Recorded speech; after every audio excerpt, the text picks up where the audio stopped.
So good evening. I want to welcome all of the members of the association, the members of our advisory council, and of course our honorary life directors and fellow board members. We're so glad to have all of you here this evening. Thank you so much for coming out. It's a beautiful day. It's kind of hard to be inside of them. I'm Linda Spunk. I'm president of the board of directors of San Diego Opera. Welcome to our 2025-2026 annual meeting. I do bring you greetings from Sarah Brenda Marsh-Robello, who is our chair and honorary life director, and she is unable to attend tonight because of some family health issues, but she did want me to express her greetings. I think we can all agree that the 61st season of the San Diego Opera was one for the record books, one that we will artistically remember for a very long time.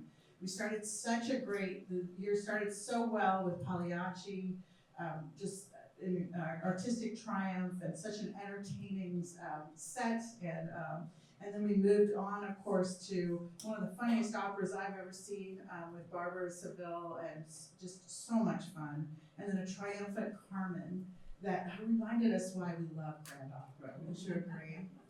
And I feel as if artistically it's a season we'll be talking about for years to come. It's hard to imagine topping it, but I bet you we will. But I just wanted to take a few minutes to kind of celebrate the incredible season we just had.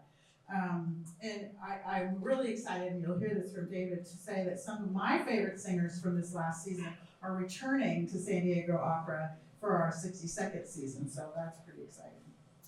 I want to personally thank all of you for your continued support of San Diego Opera. There's a reason you're here today. As members of the association, I know you wouldn't be here, you wouldn't be members if you weren't also generously supporting our organization. And so we are grateful because that support is so vital to our well-being, and you'll see more about that now. We're really excited about the momentum that we have as an organization. I think that was our campaign, wasn't that our, yes. And what we have, and you're going to see that, it is really showing, and we're very excited about all of the things that are happening. Your generosity and the incredibly hard work by our philanthropy team is to steward our donors and find new contributors has led to a year of significant growth for us in our fundraising revenue. I'm also pleased to report that we experienced encouraging growth in ticket sales this season, a trend that is continuing already that we're seeing for our next season. So I'm just going to say, have you reserved your seats, your season tickets yet? I'm also additionally grateful for the many ways that you serve to advocate and as ambassadors this year. I know that many of you spoke out and turned up when we had to fight the city's attempt to cut funding for the arts, and so I wanted to thank you for that. I also know that many of you brought new people to the opera or encouraged people to attend, and that ambassadorship is vitally important to us, and that's why we're seeing growth in ticket sales. And so thank you for that. Thank you for your advocacy. I'd like to thank our board for their tireless leadership and their generosity. And can the board please stand or just wave so that we know who's the member of our board? We had a meeting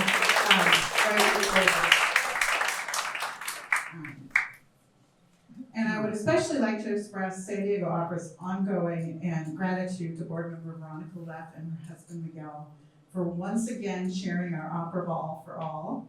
This year they took us to Seville with a lovely outdoor reception and a spectacular ballroom that evoked all of the romance of a Noche de Sevillana. Did I say that all right? I'm better in Italian than I am in Espanol. I would like to finish my remarks by thanking two outgoing board members who have both played significant roles for us this past year. Jason Paglio has provided insight to San Diego Opera leadership in terms of government relations, which was particularly important this year when we were facing the city's proposed cuts to funding. I'm pleased to report that Jason will be transitioning to become a member of our advisory council, so he's remaining engaged with us, although he's stepping away from the board. And then for the past 2 years, Brett McLean has faithfully and expertly served as our Vice President of Finance, leading the Finance Committee meetings, working with David and Ricardo to streamline reporting, while gently holding us accountable for managing our finances with efficiency and integrity.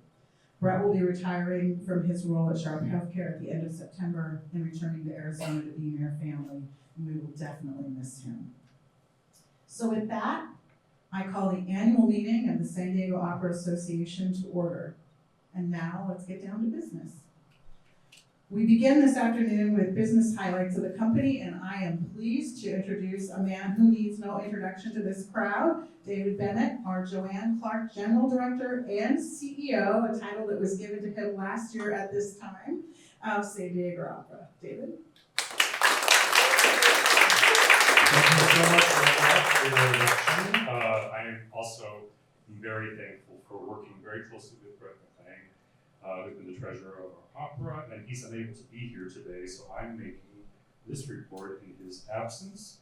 And to begin with, I'm very pleased to introduce Robin Hollogren, one of our board members who serves on our audit committee, and Robin will be reporting on the committee's behalf. Robin? Hi, I'm Robin Ahlgren, and as David mentioned, I'm on the board as well as the SDO's audit committee. As you may be aware, in California law mandates that any organization that receives over $2 million annually must be audited by an external independent audit CPA firm. And so SDO uses Westroad and Roberts CPAs for those audits and have for the past 5 years. They specialize in the audits of nonprofits. And an audit would usually involve examination of the financial records, internal controls, operational practices in accordance with U.S. generally accepted auditing standards. Once the external auditors complete their audit, then they send that report to us on the SDO's audit committee, the one I'm on. And if the external audit has identified any problems or issues that need corrective action, then our internal committee would work with them and the opera to resolve those issues. This year, our external auditors issued an unmodified, clean opinion on the financial statements with no misstatements or errors, recommended no material audit adjustments, and concluded that the internally prepared financial statements were accurate as presented. So we did not need to take any corrective action on that. So that's good news. And with that, I'll turn it back to David to summarize the financial status. Thank you very much. Okay, so I'm going to run through a few slides to give you a little bit of highlights of the year we're just closing. So our philanthropy highlights. First, make sure I can read this because this is off my script. So this year was the first year since the Save the Opera year of 2014-2015 that we've exceeded $6 million in annual support. And I think, yes, that's worth applause.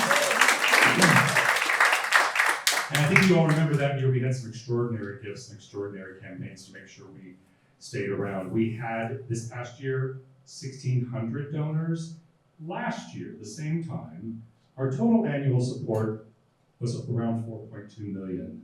So we're at 6 million this year. So that's quite a bit of growth. And if you look at the number of donors, 1,564 donations. Last year, 1,600 donations. So our number of donors is also growing. Our Opera Ball for All, which we talked about the generosity of the Lefts for another year for leading, was a really big success for us. Our gross revenue in that one night, if you joined us, you know how much fun it was, but we also grossed almost $600,000 in one night for that wonderful event. If you've not been to our ball, do come. They're actually fun. They're not as expensive as some balls are or galas. They're a lot of fun. They're very spirited. Can I give away the theme of next year's ball? So we always try to tie them into something that we've just done in the season or we're going to be doing in the season.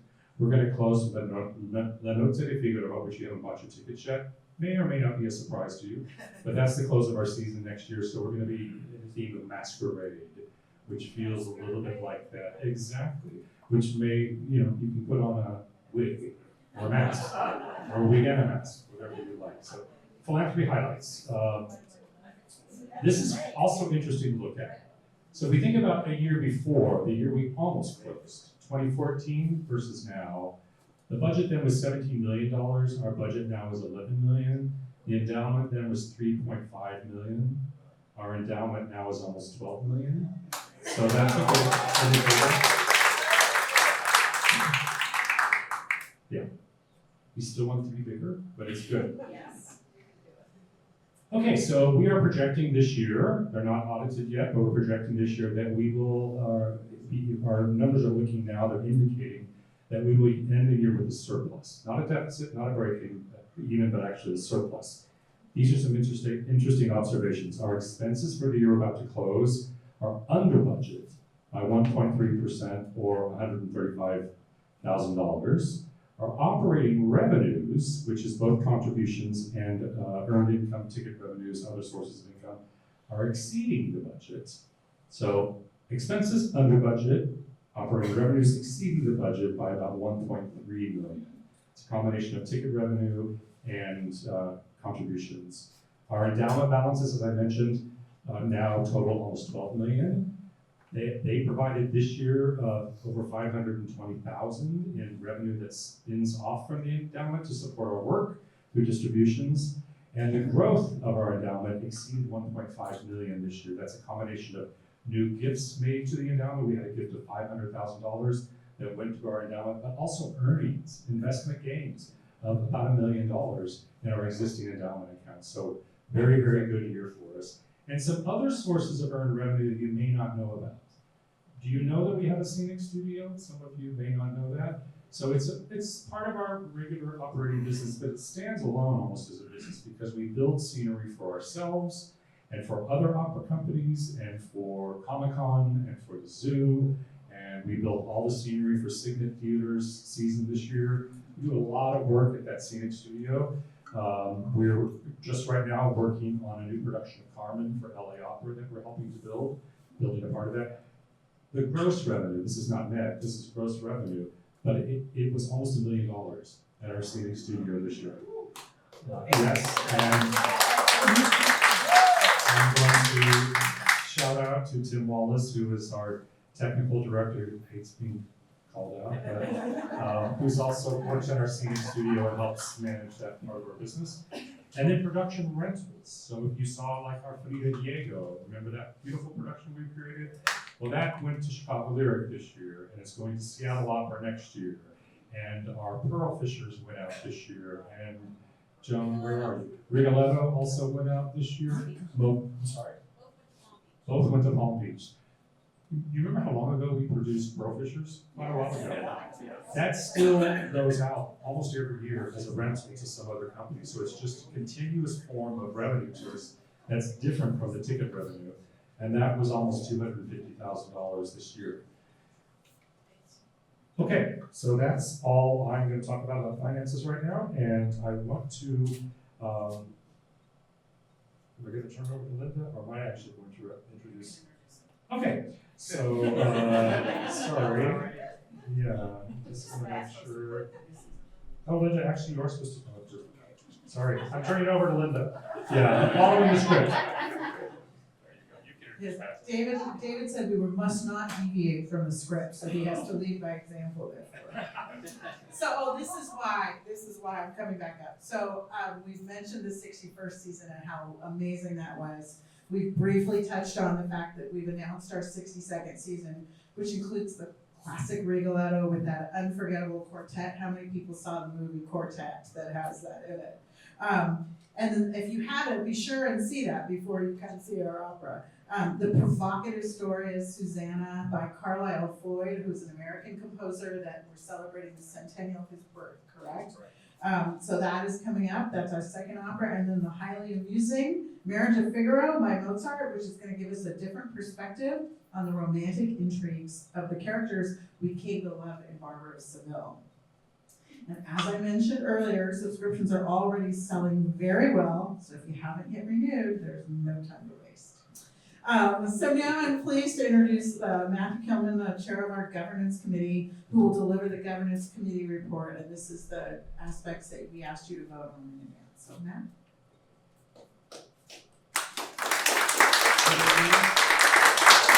I have the privilege of introducing the slate of candidates for the board of directors and the audit committee for the next fiscal year. So as many of you know, under our bylaws, the board of directors. You guys hear me? As many of you know, our board of directors are elected by the membership at this annual meeting. So individual members, individual board of directors, individual directors serve a 2-year term and are eligible for re-election.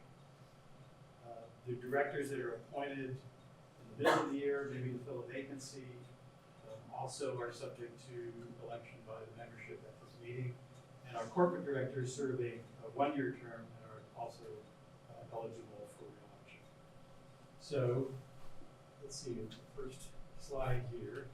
I'm pleased to report that the following directors that you see on the screen here will continue serving the remainder of their current 2-year term. That's Robin Algren, Joanne Clark, Joseph Kimona, Joan Henkelman, Veronica Leff, Ronald Leonardi, Sarah D. Marshavillo, Gloria Sherman, Ben Simon, and Mary Walsh. The next, and now the next slide, the following directors that you see on your screen here are either new this year or returning and eligible for re-election for another 2 years. And the governance committee recommends that the following individuals be elected to 2-year terms beginning July 1st, 2026 and ending June 30th, 2028.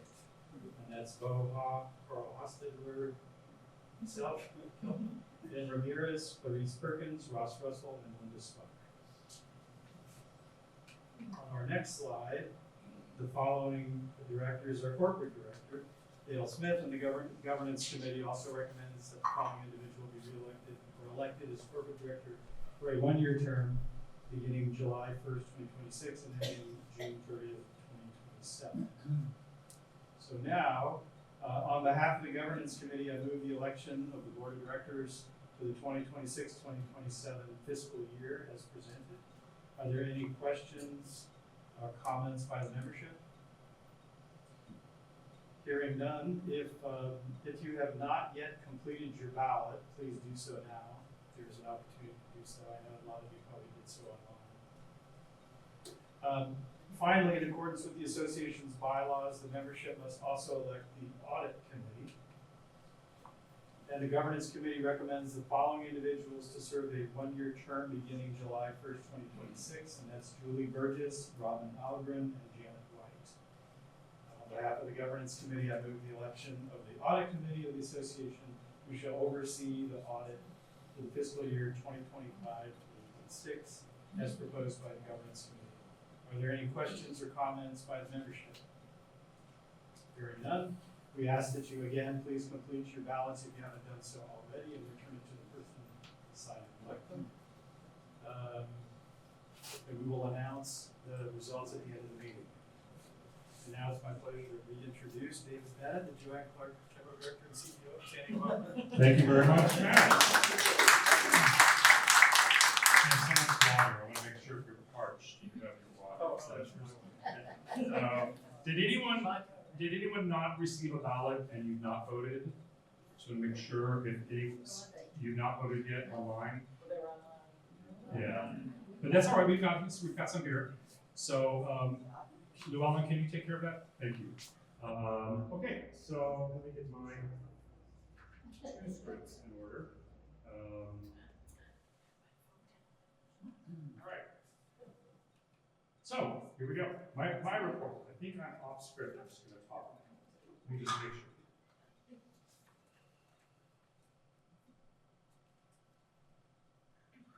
Sorry. Too many pages.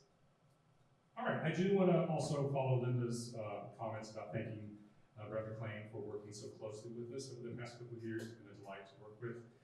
Glad that he's actually retiring. I would love to know what that's going to feel like at some point. And for him to move back to Arizona will be our loss, but a great pleasure for him. He was terrific to work with. I know Ricardo Canderos, who's our Director of Finance and Operations, also worked very closely with Brett, and we both really enjoyed working with him. I'm going to throw out a few statistics before we start talking about next season. Now I got to get over here so I can actually read. Okay, this is just some information that we actually gathered because I think all of you know we had worked very strongly in advocacy this past year to try to encourage the mayor's office and city council why it's important to fund the arts. So we did a little research. This was the last fiscal year that we closed, so it wasn't last year, it was the year before. And our ticket buying households, City of San Diego obviously is the largest, but I think it's kind of interesting. Outside of San Diego, and these are households, remember, so a household can be a ticket buyer of one, it could be a family of 6, so we don't really know the number of people, but these are the households. Outside San Diego City, the county of San Diego, also very significant, also in other parts of California, I don't want to block you guys over here. Still a large number of households, but also other US states and even outside of the US, a number of households. So quite interesting. Statistics again, our free youth programs, 44 schools in 1 year, almost 4,300 students served through free youth education programs. Learning and engagement programs, which are expanding for us. These are things that we do to get closer to the community. Opera and Cork, if you've ever been to that, free community concerts, a lot of variety of different things. In that 1 year, and this was a year where it's smaller than it was in the year we're just closing, 14 events serving over 1,000 people, and total number of free admissions, not just students, but over 7,500 free tickets given to students, veterans, military groups, and other community groups in one season. So this is how we're serving our community. We hired over 300 local employees, but what's important in that is the majority of those were union employees. Only 62 of those were non-union employees. So those are good, high-paying jobs here in San Diego. 79 non-local independent contractors, over 5,000 hotel nights that we provide to non-local. These aren't ticket buyers. These are employees. These are people that come in and work for us, either singers or production staff or designers, lots of people that come in and stay with us. This was important for us to tell the city, because remember how the arts are funded in the city is hotel tax revenue. So we were able to say to the city, we provide hotel tax revenue. As an employer, you should be providing arts funding to us, which worked. But also this is interesting, over $2,700,000 in aggregate paid to local vendors. So our support of other local business. All right, now I'm going to talk a little bit about our learning and engagement programs, which I just talked about are growing. Student Night at the Opera. Have any of you been to that? Have anybody has actually been able to come? If you're not a board member and you haven't come, we should have you come to that, because it's usually people that are our board members that show up. We'll have more than 2,000 students that come to the final dress rehearsal of all of our operas at the Civic Theater. Here are a nice, happy-looking group of young students that are there.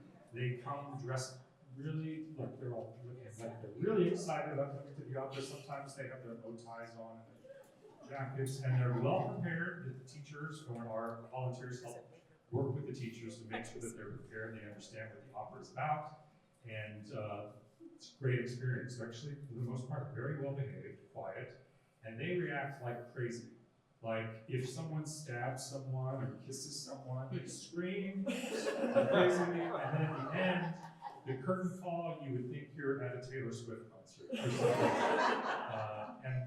One of the things that's great is we do a much bigger student night than most opera companies do. So the opera singers that are coming to us are sort of blown away, because they're not used to having that wall of excited sound coming in their direction. It's a really fun experience. We serve a lot of students every year with this. Words of Music is our in-school residency. So not just coming to free performances, but we take teaching artists into schools, and we have a variety of small Words of Music residencies and large Words of Music residencies. I think we're going to have 8 next year, so in 8 different schools. Many of these are Title I schools where they have no music education at all. Oh, and I should go back and say, for Title I schools that come to Student Night at the Opera, we provide the transportation. We pay for the bus. This is, what school is that, Sam? That's Lexington Elementary in Oklahoma. So this is, you can see a picture, and what we do with them is we help them create their own operas. So we take the experiences of their lives, we turn them into text, we work with some composers, we turn them into music. You can see they've got some costumes and some sets, and they start to figure out that opera isn't necessarily so distant and weird and about old people in Italy. It can be their lives, right? And that's important because it can be immediate. And you know, for a lot of people, the fear of going into opera houses is real. And the barriers that are not real, sort of the imagined barriers, are something we have to deal with. So if we get kids to understand why opera can be engaging at a very early age, it's really to our benefit. So this is a great program that we've been doing for a while now, and now this year, we expanded it. So we also have something in Father Joe's Villages. So we're taking the same program and working with our unhoused population, both adults and kids, and starting to teach them how they can take their life stories, which are challenging, and using music to help them be cathartic and find that their lives and their stories have value and can build empathy. So we're doing that with the unhoused population and also with our military population, both veterans and active military. So we have this same program called From Service to Song. And many of these stories deal with PTSD or, stories that are troubling, but they're able to actually find a way through some of the trauma by creating music. It's a very powerful program. These are both new this year. Words of Music before, but Service to Song and Father Joe's Villages, a new twist this year. Opera and corks. What's a cork? It's in wine. So it's wine and opera. They're great pairs. You can see they're drinking some wine here. It's a series that if you've not participated in, Bruce Sasna leads them for us. So we'll be hearing play the piano a little later tonight, accompany our singers. And it's a way that we can talk about the operas in a more informal way, fun way, funny. Bruce can be funny. If you don't know this about Bruce, he can be funny. And it's a way to just get excited and learn about the opera, have a little bit of food, and have some wine. And it's a really, really fun series that is selling out like crazy now. And we have people that come to that don't come to the opera, which is, I think, is okay.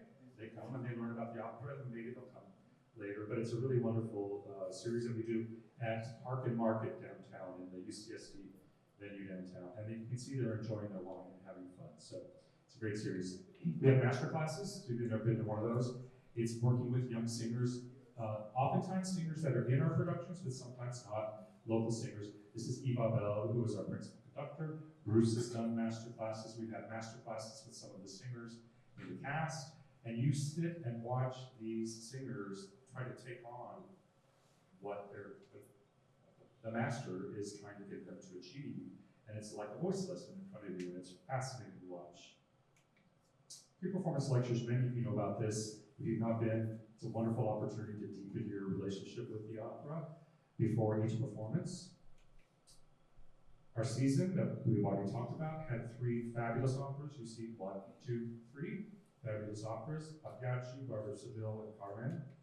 And just quick quotes. One of the reviews, a little poll quote: visually stunning, artfully staged, gorgeously conducted by principal conductor Eve Abel, who we are so lucky to have, and the San Diego Symphony. That was the San Diego Tribune. And if you remember what it looked like, it was a fairly spare set, but I think it really worked for this production with the play within a play, beautifully directed, beautifully sung. Barbara of Seville. This is a national blog. It's not a local blog, which I really love, Parterhouse. Strongly directed and cast. Once in a blue moon, a performance comes along that knocks your socks off, challenges all of your notions of the piece, and eventually offers new perspectives. Such was the case with San Diego Opera's The Barbara of Seville. Kind of nice, right? And there's, of course, reminding us of what it looked like. Kind of crazy, wacky. If you didn't see it, you missed a really good Barbara. I did say to the director, he's like, well, do you have any particular thoughts? This before we started rehearsals. I said, I don't care really what we do, it just has to be funny. And it was funny, so that's it. Carmen, refreshingly vibrant. Happy to report that this Carmen proved worthy of the company's high standards. And remember, that was also very beautiful, updated a little bit, but very still traditional feeling version of Carmen. See what we have here? No longer 3, but we have 4. What, do you need something, Nolan? There are a number of people who we think haven't voted. Oh, okay. So if you come in late, or if you missed what I said before, remember we went through the roster of all of the candidates that we need to elect, and you as the membership are allowed to vote. We ask that you vote. If you've not voted online yet, we're asking you to vote by paper ballot. If you have voted online, we're asking you to not do a double vote. We don't want that. Just like we don't want it anywhere in this country, right? So, one vote per person. Anyone else needs one? Yeah, so if you mailed it, we received it, we could vote online too, right? Yeah. Online or? Yeah, so I heard those. Thank you for pausing for a minute. So back to what I was saying, look at the number of operas. Linda kind of, I know. that's all right. She thought of the main stage operas, but there are 4. Doesn't that feel better to be growing? I think so.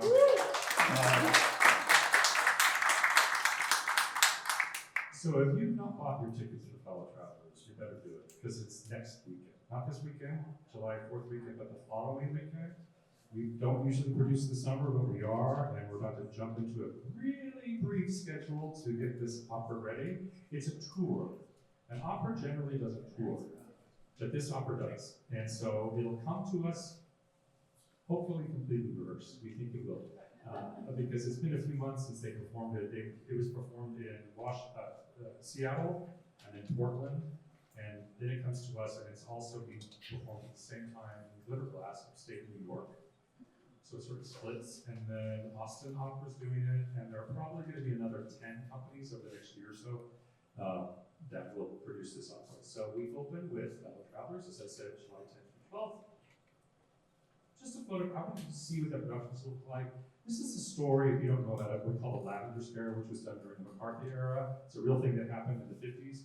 We know about the Red Scare with Hollywood. Same thing, the Lavender Scare was in DC, and it was McCarthy and other people trying to push gay LGBTQ employees out of employment in the government. So really trying to root them out with the argument that it was a national threat to have gay and lesbian people working in the government. It's the story about 2 men that work in the government in DC, and they meet and they fall in love, and their story is very, very beautiful. So if you haven't bought your tickets, you need to, because it's really selling well. A few of the artists, this is Andy Acosta, who lives here in San Diego, who's a phenomenal singer, and he spent really the last decade singing this opera in many places around the country. It's an opera that he's most known for, and again, he's a San Diego native, and he is also joined by Joseph Latanzi, who's singing the other character, the character Hawk. Andy is Timmy, and then in the role of Mary, we have Amber Monroe, who's a fabulous singer who's singing Aida, various companies around the country. These are just 3 of the cast members and Fellow Travelers. The director is Kevin Dewberry, who directed this originally 10 years ago. He's directed operas all over the world, also directed 2 years ago for Diversionary Theater here, which is the oldest girls LGBTQ theater in the country. He's leading this as a stage director.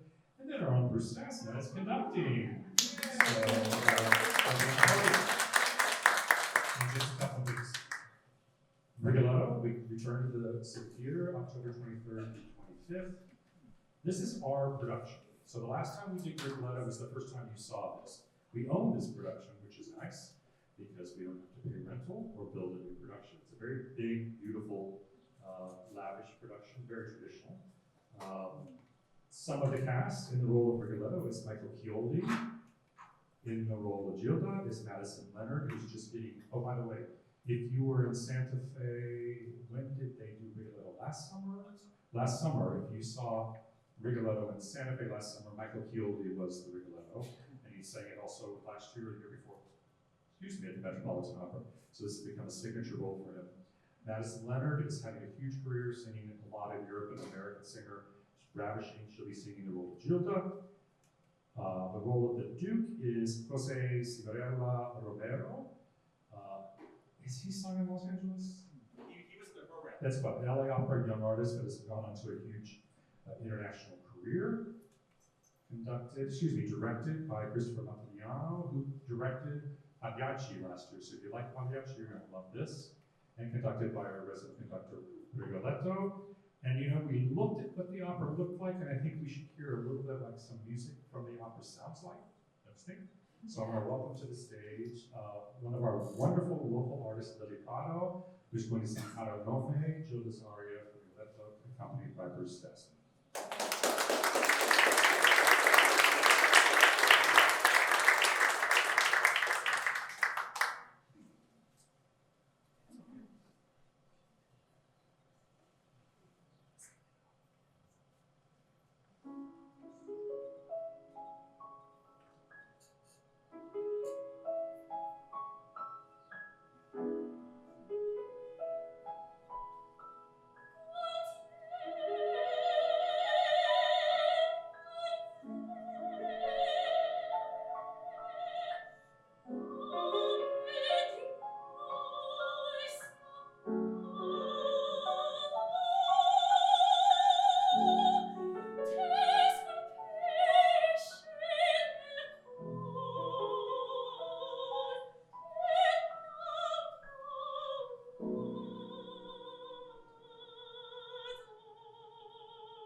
We're really lucky to have a lot of wonderful talent in this community. Lily is part of our community. She'll be singing the role of Barbarina in our La Noche de Figaro at the end of the season next year.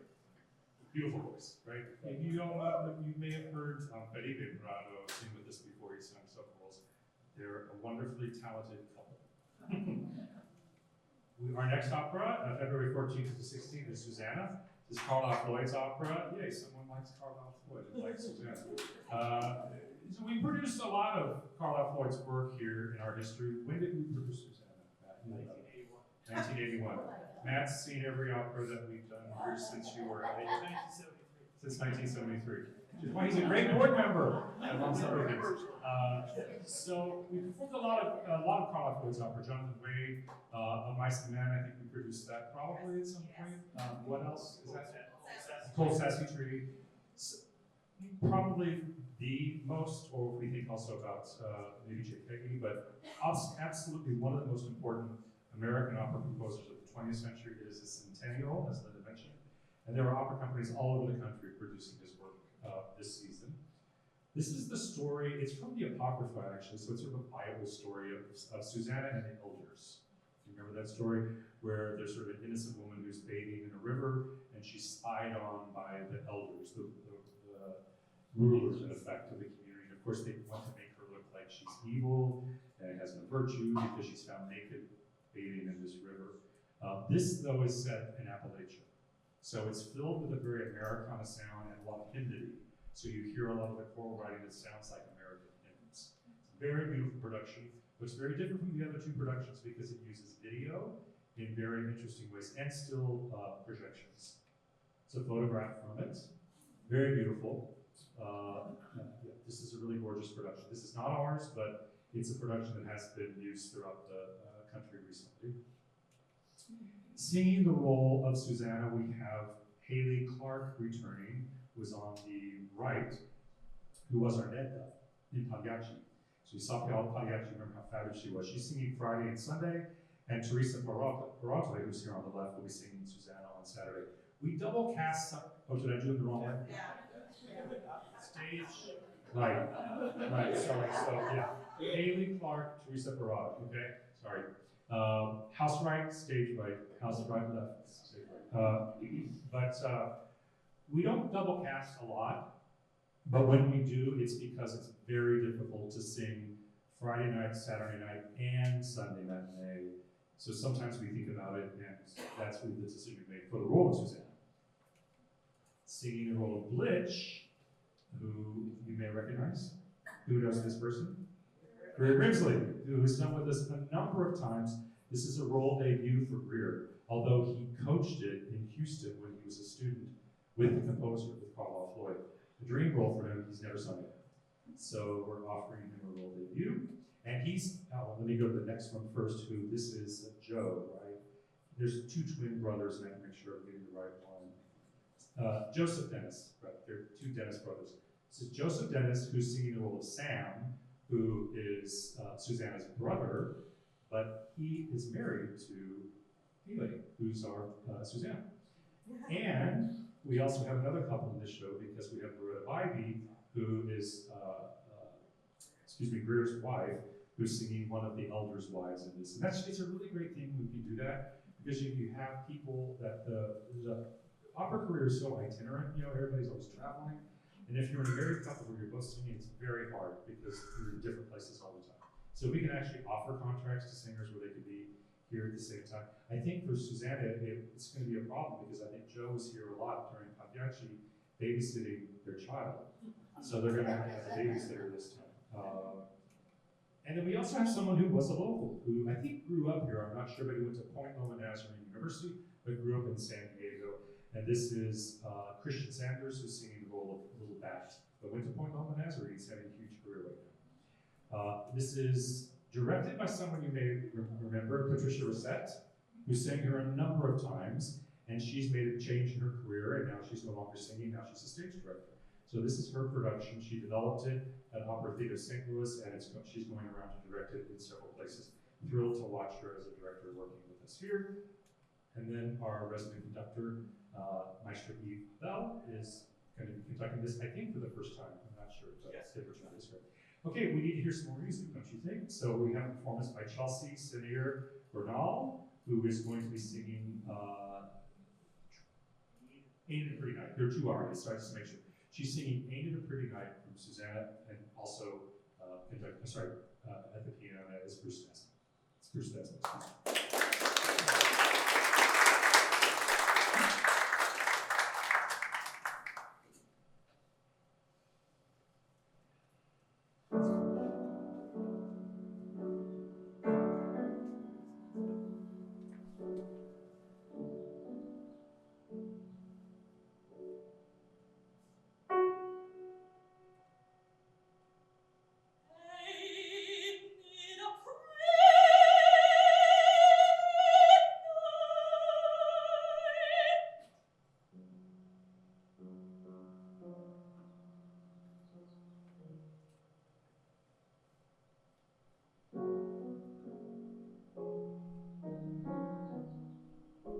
Sky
lives in this production, Suzanne. So thrilled to have her on our stage this year.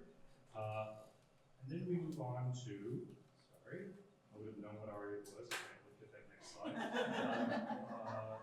La Notte di Figaro, which is our final opera of the season. Marriage of Figaro, of course, April 2nd through the 4th at Civic Theater.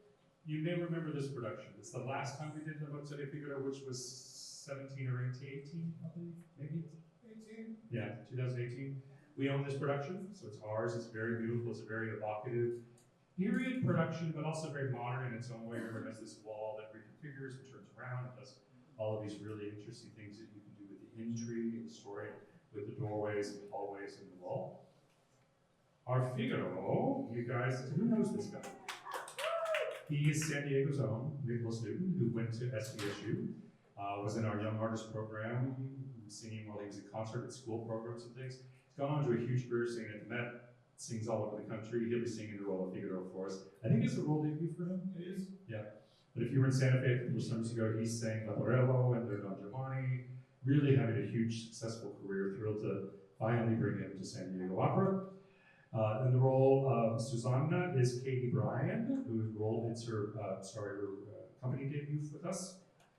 In the role of the Countess is Sarah Tucker, who's returning. She sang Fiordiligi and Così fan tutte, and then before that she was our Micaela in the last Carmen that we did, not this one. So she's sung with us a couple of times. She's singing the role of the Countess. And as the Count, it's Dean Murphy, who was our Figaro last year. And you remember that La Notte di Figaro and the Barber of Seville are the same characters. So you have the Count, and you have Figaro, the Countess, who's Rosina, in Barber of Seville. He sang the role of Figaro, who's a baritone, in Barber of Seville, and now he's singing the role of the Count, who's a baritone, in Marriage of Figaro. So I'm so thrilled to bring him back. He was a phenomenal Figaro for us. And our Cherubino is also returning, who was our Carmen. If you saw Friday or Sunday Carmen this year, Lisa Marie Rovalli, and we actually had hired her for this role as Cherubino, and we had to replace our Carmen. For this season, we went to her, so she's coming back to join us, which is terrific. And its stage director is Stephen Lawless, who is the originator of this production, returning to us. We're going to hear a duet from this, Sullaria, which is a duet of the Countess and Susanna, and we're returning both of our soprano and sopranos, how's that? Lily and Chelsea, and also Bruce to the piano.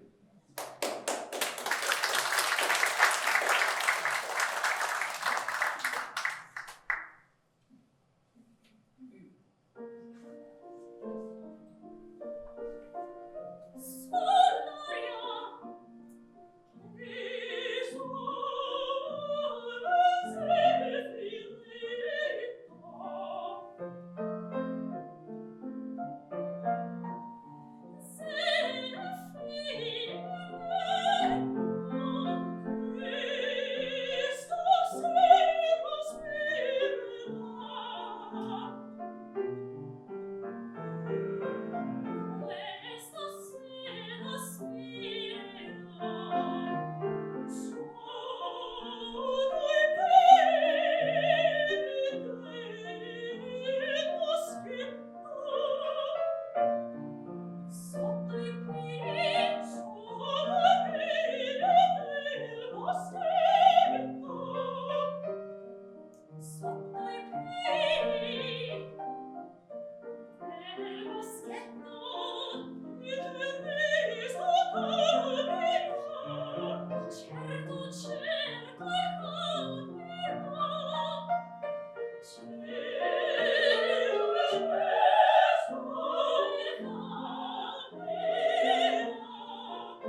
Susanna, we think, sometimes you think it's gonna be contemporary music. Very, very, very beautiful music. In memoriam, I won't go through all the names here, but these are the people that unfortunately lost in the past year, but their lives touched our lives, and they left us in their legacy giving, and their legacy of giving sustains us, excuse me. So we have a few people who should pause and take a look at those names.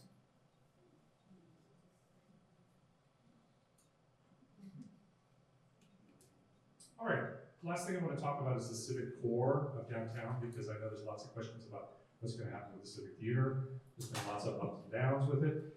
There's been what's not really a plan, I would call it an implementation roadmap that was created by the Press Foundation and the Downtown Partnership, in partnership with an organization called U3 Advisors. They're really a civic planning organization I think they're from Pittsburgh, I'm not sure, but Philadelphia, one of those P cities over there on the East Coast. And this, again, is a roadmap. It's one possible way to think about the development of making sure that arts facilities are central to whatever happens in the center downtown. So this is kind of the existing, I don't know what the colors all mean, but you can see Golden Hall, you can see the Civic Theater, the yellow is the concourse around it, the tall building behind, of course, is where the city administration is. There's another city-owned building that has the fire station in the bottom level that's a little blue underneath. The other one that's the tall blue one is where our offices used to be, which is across from the front of the Civic. Those are all city-owned, those three buildings, I know that. And then there's 101 Ash Street, which we all know about, right? We won't talk anymore about that. But that's the plan, right? So these are the things that people are talking about the development. And this is sort of the roadmap, which is the first phase one, which is, you may have heard that Mason College is proposing to build something. I'm just gonna come over here and do this. So this area here, which is what we think of as education down underneath, is the proposed new building by Mesa College, and they're entering into kind of an interesting agreement where they're potentially going to build high-rise residential on top of where Golden Hall is. And that's starting to move forward, so that seems like that may actually happen. No, seems like there's some work that needs to happen between then and now. This is the Civic Theater, and in an earlier iteration, they were talking about putting a new building here. But because Mesa College is starting to move forward, this is sort of just, they call it theater there, but now this is sort of future development, and you'll see that the square is much bigger. So the intention in this development roadmap is that the Civic stays in place, but there's some kind of redevelopment around it, which would probably require a capital campaign and an expansion. Remember, this is the footprint of the Civic, so there's the potential for having event spaces and rehearsal spaces, and we wouldn't have to put up a tent anymore and all of that kind of stuff. But then there's also a lot of things that are basically just conjecture, like this is a hotel, possibly. But these buildings stay here. There's the Parkade, right? And then there's 101 Ash Street. But this also, okay, so this is the first iteration that's housing and some basic college building.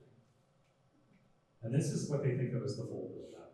So look at all the yellow in there, not the plaza yellow, but the yellow buildings. That's all potential residential buildings.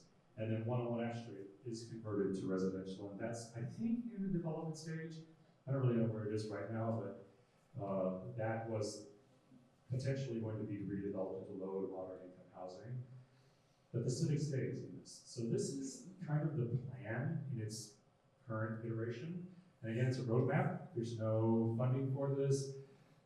Obviously, with all the other challenges that the city has in its budget, I don't think there's any big appetite for thinking about anything further along this. I think we have a little bit of runway ahead of us for the Civic Theater.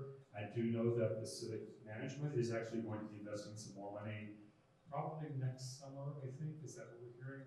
In the theater, and renovating the theater, so new seats, painting. So when you come from the blue new lobby, you're not going to be going into an old red theater, so hopefully that will happen. But I thought this was just interesting for everyone to look at, because there's still questions about, are they going to tear the Civic Theater down next year? I think that's pretty clear that's not going to happen. And I think that's it. So this is a QR code. If you're savvy enough to whip out your phone and snap that, it just takes you to our website. So it's not gonna be big surprises, but if you wanna find more information about us and dig through the website and look at a lot of different things, it's a QR code that takes us to the website. And I think we're at Q&A, but I do wanna actually make one pitch for our end of year campaign. Llewellyn said, can you please make sure you do that? Do we have brochures if anybody wants them, or we do? And what's the name of our campaign? Momentum, because we mentioned that earlier, we have momentum. So it's, you know, like every organization, we're just really trying to close our year as positively as we can. You all are supporters, that's the reason you're here as a member, you're already a supporter of us. But if you want to make an additional gift to us to help close out our year, it's matched 2 to 1. So your giving will have bigger impact if you make an additional gift to us, or if you've not made a gift in this calendar year and you'd like to do that, we always want to remind you to make sure you do that. We have some brochures. You can see Llewellyn if you'd like to find out more information. Now, we're running a little long. Does anyone have any questions? Can you put the QR code back? There. It should take you to the start page of our website, right? Which has lots of information, so. All right. Anyone have a question? Have we told you everything? Everything you ever wanted to know? overwhelmed? Oh my gosh, good, in a good way, I hope. Yes, I have a question, like, so of the tickets that were sold to people from outside the US. Yeah. Is there any kind of concentration where those tickets might have been sold to? I don't know, to be honest with you. I think we have quite a few that come from Mexico, to be frank. That's what I was kind of. Yeah, but I think we have people coming from other countries too, which is great. You know, when we had the campaign to save the opera, we had donations, this, you know, again, was more than 10 years ago. Donations came from every state in the United States, but also from other countries. So people had experienced opera here, and we make sure that we stayed around. Anyone?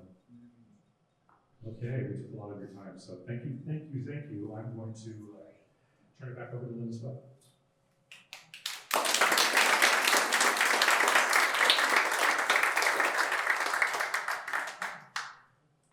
So thank you so much for being here tonight. Unless Llewellyn contradicts me, I would say I'm pleased to report that the Board of Directors and the Audit Committee for the fiscal year 26-27 were approved by your votes, so thank you very much for doing that. And I'd like to thank you, each and every one of you, can't look you all in the eye, but for your loyalty, dedication, and support of our San Diego Opera. I look forward to seeing all of you at Fellow Travelers, which I did not forget about, but I just was, it's hard to imagine that our season starts in a week and a half, so, so Friday, July 10th, that opens, which is just a little over 2 weeks, a little under 2 weeks from now.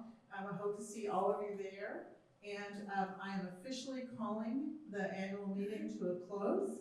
May all of you have a wonderful summer as we celebrate the 250th anniversary of our country, and as we started out right with Fellow Travelers on July 10th, 11th, and 12th. And then please just join us in the courtyard now for refreshments and with your fellow opera lovers. Thanks so much.